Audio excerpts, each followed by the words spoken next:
Fil-Berġa ta' Kastilja l-Prim Ministru Roberta Bela indirizza laqgħa ma' rappreżentanti tal-Kunsill Malti għall-Iżvilupp Ekonomiku u Soċjali, l-MCSD. Din kienet l-ewwel laqgħa ma' dan il-forum wara l-elezzjoni ġenerali ta' 30 ta' Mejju li għadda, fejn il-poplu Malti wawċi reġa' ta' mandat b'saħħtu lill-Gvern Laburista għal-raba' darba konsekuttiva. Hawnhekk ġew stabbiliti l-miri ekonomiċi li għandu l-Gvern snin li ġejjin, bla ewlieni jkun it-titjib tal-kwalità tal-ħajja. Il-Prim Ministru ringrazzja lil dan il-forum li fi żmien ta' sfidi dejjem mexa id fit mal-Gvern fejn ittieħdu deċiżjonijiet biex is-settur privat ma jikrollax. Dr. Bela me referenza għal dak li qed jingħad fl-isfera internazzjonali fejn mistenni ġie ffirmat ftehim preliminari bejn l-Istati Uniti u l-Iran li jista' jtemm il-konflitt li ilu għaddej għal aktar minn 3 xhur bejn iż-żewġ pajjiżi. Il-Prim Ministru Roberta Bela tenna li bid-dialogu se jiġi varat il-programm ta' ħidma l din il-leġislatura bl-iktar manifest ambizzjuż għal dan il-pajjiż.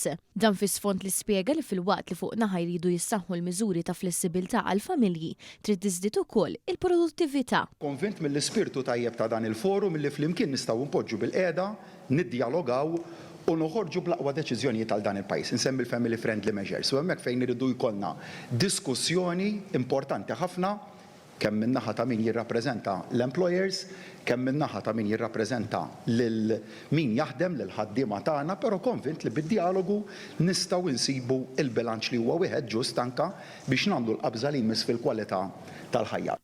Il-Ministru responsabbli mid-dialogu soċjali Kita Tsoparditanti sostna li s-suċċessi li kiseb pajjiżna kien frott gvern li jisma' u se jibqa' jaħdem għall-ekonomija tal-futur filwaqt li jibqa' jsaħħaħ lil ħaddiema tagħna. Nemmen fuq politika ta' parteċipazzjoni għaliex meta l-koll naħdmu flimkien il-pajjiż tagħna Malta ġifieri nirnexxu l-koll.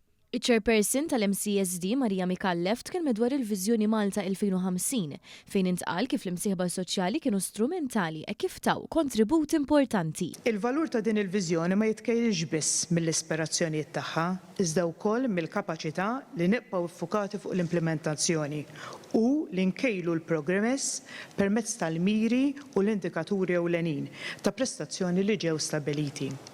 Dan sabiex niżguraw li l-viżjoni ssarraf f'riżultati konkreti għal pajjiż u għaċ-ċittadini tiegħu.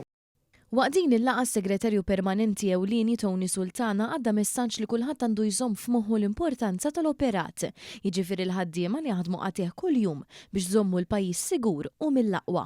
Fid-diskussjonijiet li jkolli mal-Permsex tiegħi sa nesiġi illi waqt it-tfassil tal-policies, waqt it-tfassil tal-istrateġija u anke fl-implementazzjoni sa jitkellmu ħafna magħkom illa li x'nemmen jiena illi l-aħjar implementazzjoni tkun u l-aħjar deċiżjoni tkunu jekk inti tisma' l-idejat kollha.